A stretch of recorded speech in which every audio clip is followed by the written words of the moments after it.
It wasn't easy for either of them to talk about the day that changed their lives and the department forever. But they hope by sharing Chris's story that no one will forget him.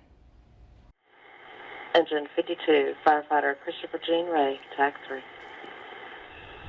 Having heard no response from Firefighter Christopher Gene Ray. 365 days have gone by. They gave us a ride to the scene. But time hasn't passed fast enough. And we got out of the rig and to heal all wounds. was walking up, and all the guys, they turned towards us. And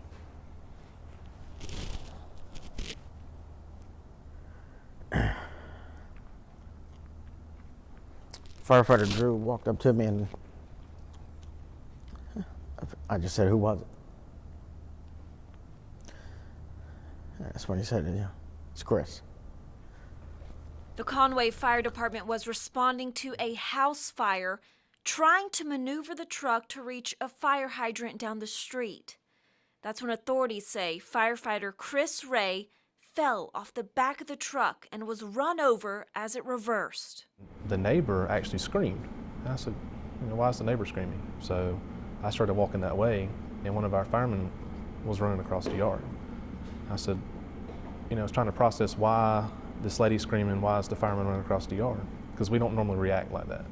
And I started walking that way, and I was halfway across the field, and he yelled back, "Something's wrong." And I said, "Well, what happened?" He said, he's been run over. And I said, "Who?" And he said, "Chris." Conway Fire Chief Lee Hendricks says time seemed to stop. I had a moment I had to really calm myself down. I said, because I've got to keep this crowd, not just the firemen, the public that's gathering. I had to keep these people kind of at bay. So, and not to mention this house is literally burning to the ground. Authorities launched an investigation to try to figure out how Chris ended up under the wheels of the truck. But that's an unanswered question that went to the grave with the beloved firefighter. There's a few seconds that we just don't know what happened, and that's something that I think haunts a lot of us. We don't know those few seconds. We've interviewed all the witnesses, we've talked to all the parties involved, and nobody knows in that couple of seconds what exactly happened. So it plays on my mind every day, what could we have done to prevent it, and what could we have done to help not let this happen again, and I don't know what the answer is. It was a moment that forced some to leave the job. We lost 2 men that day.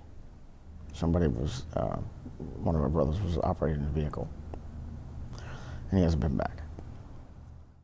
For those who have stayed, the past year has brought more light than darkness. These brothers in fire now hold close the coins that remind them of their friend, remembering Chris, who was known for his jokes and playfulness. Come in, he says, "Chief, I got something to ask you, and it's important." I was like, oh my gosh, where is this going? And he had like the most serious look on his face. And he walked up to my desk, and he just stood there, and he just shook his head. And I was like, what is it? And he reached in his pocket, and he goes, "You got your challenge coin?" For those in the fire industry, you always carry your challenge coin. And if you're called out by a fellow firefighter and caught without yours, you owe them a drink. There was a real big push after the funeral, people wanting, they probably lost their challenge coin. I probably had 10 requests that day. Well, can I get another challenge coin? I need one. And I bet if you went to anybody in the station right now, they'd have it in their pocket, which is pretty awesome, because he had his in his pocket the day he died. Chief Hendricks says losing Chris was a wake-up call for the entire department, causing them to be more vigilant about safety on the job, but also drawing them closer together as a family. In the studio, I'm Caitlin Stansel for WMBF News.